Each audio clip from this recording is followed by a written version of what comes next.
Welcome back, everybody. This is Down to Fly Creations. My name is Brett Downs, and this is fly tying for trout. Today we are going to be tying the TJ hooker. This is a great fly to get down in heavy, muddy water when runoff is gone, as well as late winter. Just a great stonefly imitation, and it also helps get that bottom fly into the right strike zone. As always, I would love to share a photo that I took with you guys because I am a photographer at heart. So let's go ahead and pop up one of my favorite fish from a TJ hooker. That fish ate in the winter and it has been a great fly for me. It has produced a lot of fish of that quality and that size, and also just a great fly to have on the rod. Even if it's not catching fish, it's dropping your flies down. So let's go ahead and get started with this fly. Alright, so today we are tying with the Ahrex, as always, FW555 jig barbless hook. It's a great hook, stays sharp. If you snag, it usually pops right out since it is that barbless fly. And we are also tying with a 3/16 black nickel jig head bead. And let's go ahead and load that onto our hook here and get this hook in the vise. Once that is loaded into the vise there, we're going to be using black thread. I do not care what thread you use as long as it's strong and you can pull on hard for this fly. That's what I go for. I'm using 220 Denier black thread, and let's go ahead and get it started on the hook. The reason I'm using such heavy thread is I am going to be cranking down on these materials, and as I tie stuff in, I want that strength so that way we're not breaking the thread. We're going to be using Loon's all-purpose black scissors here. Let's go ahead and work that thread down to the back of the fly here. The TJ hooker is awesome. It's kind of a jig head style of a Patch Rubber Legs by Pat Dorsey. An amazing pattern, but what we have a difference here is we are adding a Marabou tail in there.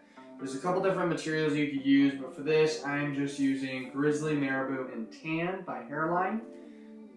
These little flumes here, I usually grab about 2, and that's all I need for the fly.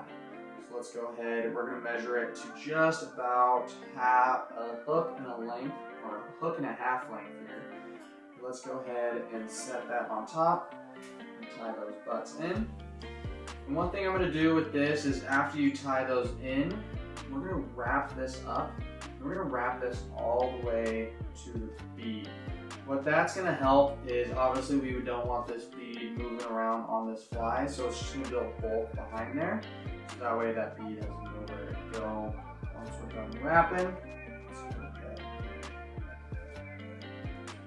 and cover those shanks. That bead is now set and not moving. We're going to go ahead and move our thread back to the tail. And the next step for this is we're going to get our Chenille. Right here we have the Variegated. Oh my god, is that how you say it? Variegated? I have no idea. So right here we have the Black and Coffee Chenille by Hairline. There's a lot of different options you can use. I like it in medium. So let's go ahead and just grab a strand of this. This is a perfect little one I have pre-cut, so let's go ahead. What I always do is I pull the front off of the Chenille to expose those little tag ends there. And it gives us a good tie-in point to lock that down and just tie that to the back of your tail here. But we're going to go ahead, and the next step is tying in our legs. So for our legs today, we are using Life Flex legs here in black. And what's nice about these is they are pretty solid, but they also have a little bit of shine to them and have some good wiggle. So it'll definitely act like legs in the water there. All I'm going to do is I'm going to grab one strand, break it there, and that's all I need. To save materials, I'm always trying to save materials here, so let's go ahead and lock that strand back.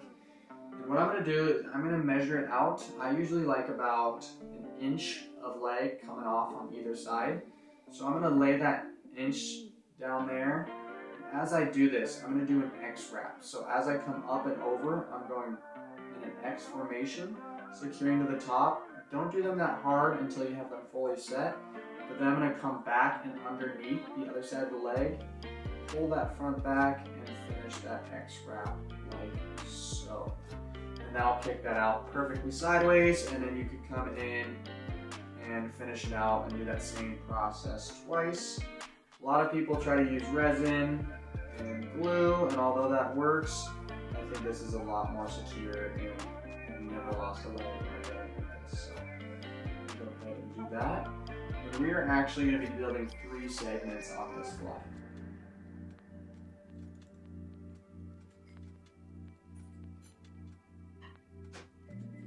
Make sure you're doing the same length here of legs. And we're going to do that X wrap again.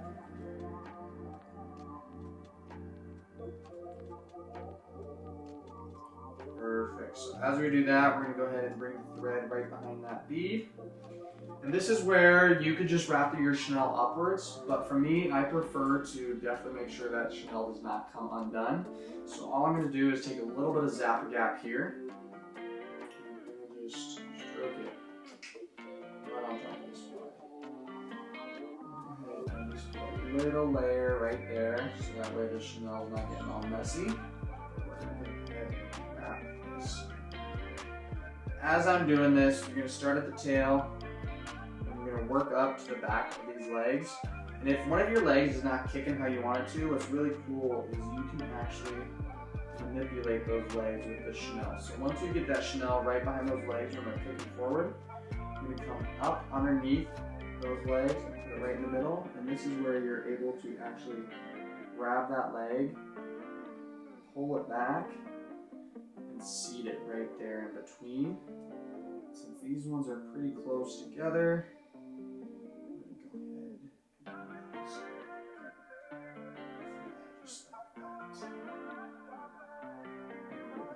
again, we're going to pull this leg forward, get it behind there, and then come up and around and pull that leg where I want it, and finish that wrap basically on top of those legs. As we come up, we're going to get it to the near side of the hook of us. We're going to go ahead and just do a wrap behind. I like to do 2 big wraps, secure it.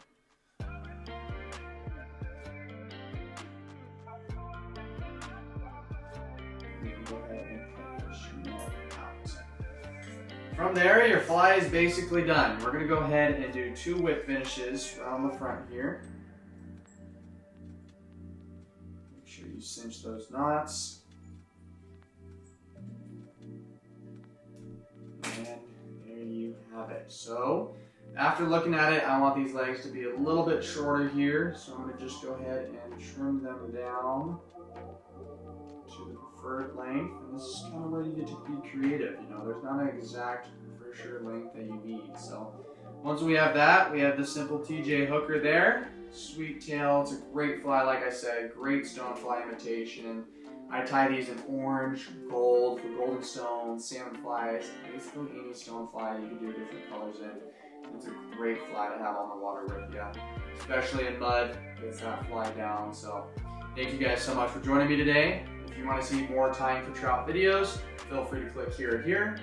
Definitely more in the works, so excited to keep sharing, and I look forward to seeing you guys in the next one. See ya.